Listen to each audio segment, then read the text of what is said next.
All right, let's talk about a fear that I think a lot of us have. You're in the dentist chair, right? The lights in your eyes, you hear those, dental sounds, and your mind starts to race. What if something goes wrong? What if one of those tiny tools breaks? It's a scary thought for sure. So today, we're going to tackle that fear head on and break down what actually happens. I mean, we've all been there. That feeling of vulnerability is just universal. You're placing a huge amount of trust in someone, but that little voice in your head, the what if voice, can get pretty loud.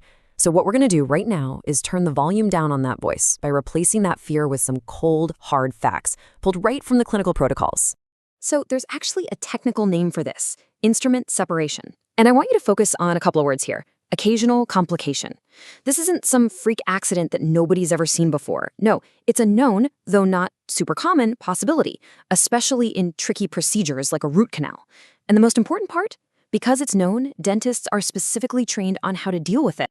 So let's look at the problem itself.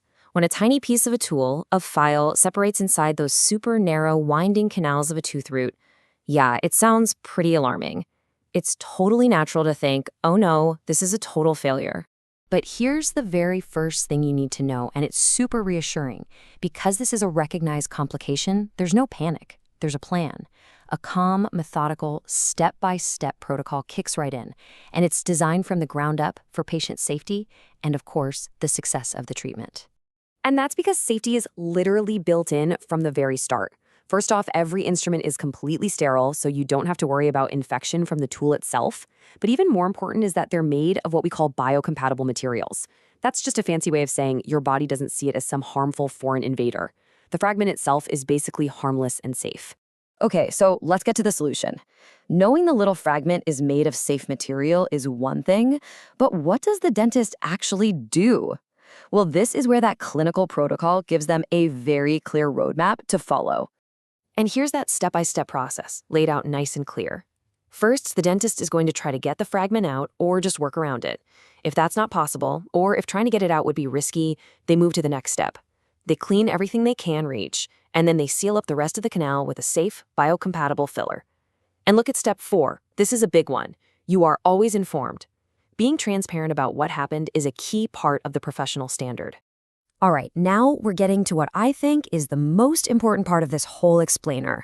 There's a huge misconception out there about why a root canal might fail after something like this happens. And if you can understand this one distinction, it's the key to really getting over the fear. So, here it is, the crucial point. The problem isn't the piece of metal itself. Not at all. We already know it's sterile, and your body is fine with it. The real potential problem is that the fragment can act like a roadblock. It can physically prevent the dentist from cleaning and disinfecting the canal all the way to the tip. So a failure isn't caused by the instrument, it's caused by any bacteria that might be left behind in that tiny area that suddenly can't be reached. And look, here it is, straight from the source, from the clinical text. This isn't just an opinion. This is the established medical understanding. Let me read it. The separated instrument per se does not lead to a failure, but it may lead to failure if it obstructed proper cleaning. That one sentence right there is the whole story. So we've walked through the fear, the protocol, and that really critical distinction. So what's the bottom line? What should you, as the patient, really take away from all this? Let's just boil it down to the most important points. Okay, here are the things to remember. First, this is a known issue. There's a protocol for it, and dentists are trained to handle it. Second, the little piece of metal is not the bad guy here. The real risk is just an incompletely cleaned tooth canal. And finally, and this is so important, you always have a right to know what's going on, so feel empowered to talk to your dentist and ask questions.